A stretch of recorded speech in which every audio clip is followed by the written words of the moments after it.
Welcome back, guys. Today we're going to take a look at Papa John's. Now, a subscriber requested this because over the past 5 years, they're basically back down to where they were 5 years ago. They had gotten up to $130 a share, and now they're back down to 46. So this may present a buying opportunity. Let's check it out. Now, it's a $1.53 billion company, pretty large. It's not that big, honestly. That's pretty like medium cap. That's not even a large cap company. Price to earnings 20, so not terrible on the price to earnings, but not as good as we'd like it. Probably 15 would be better for a business like this. Let's see what their growth is like. They also pay a dividend there. Let's look at the financials here.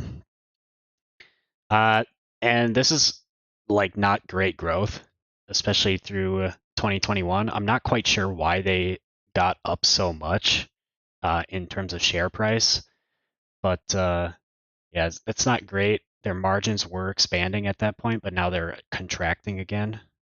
What are they doing with their shares? Their shares are staying pretty flat for the most part. The balance sheet looks okay. I mean, 930 million in debt. That's not great, and also negative net or negative book value isn't great either.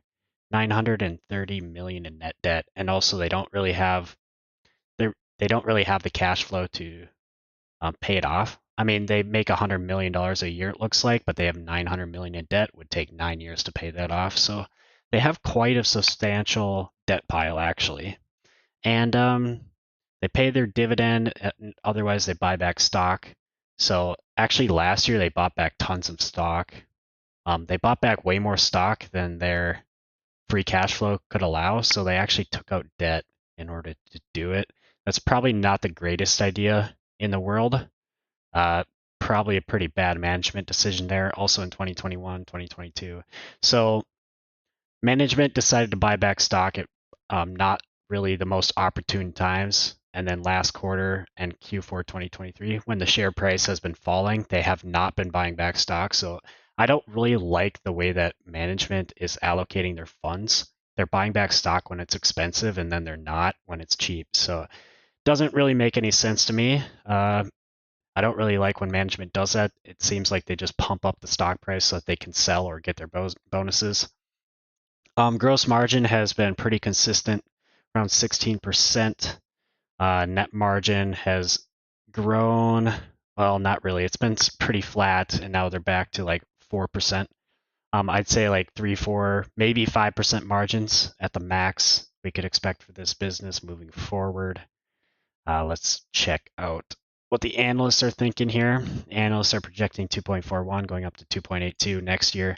That's like a 15% increase there. And then revenue, they're expecting a 4% increase in their revenue into 2025 and pretty flat for this year.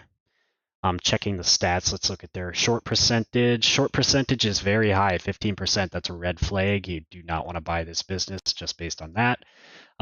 Yeah, stay away from companies that have high short percentage. Usually it's a sign that the company has some troubling future or something troubling going on with the business, because usually people at short company really do their homework. So let's look at the DCF model I have on these guys. I put the estimates here. Buybacks of 100 million, net debt 936 million, discount rate 10%, exit multiple of 20.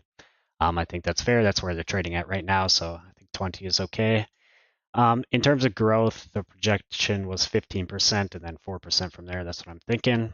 And in this case, then their fair share price is going to be $45, but when you account for debts, it drops all the way down to 17. So realistically, their fair share price is somewhere in between these two numbers. I'd probably put it around 30.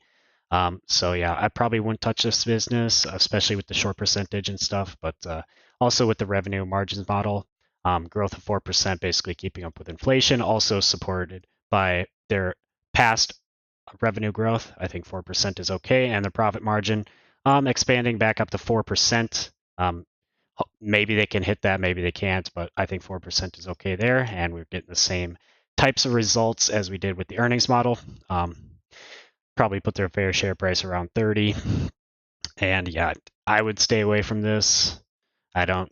Yeah, even though they're way down in terms of their share price compared to where they were, it's still not great value. So yeah, that's what I think. We did a quick one today.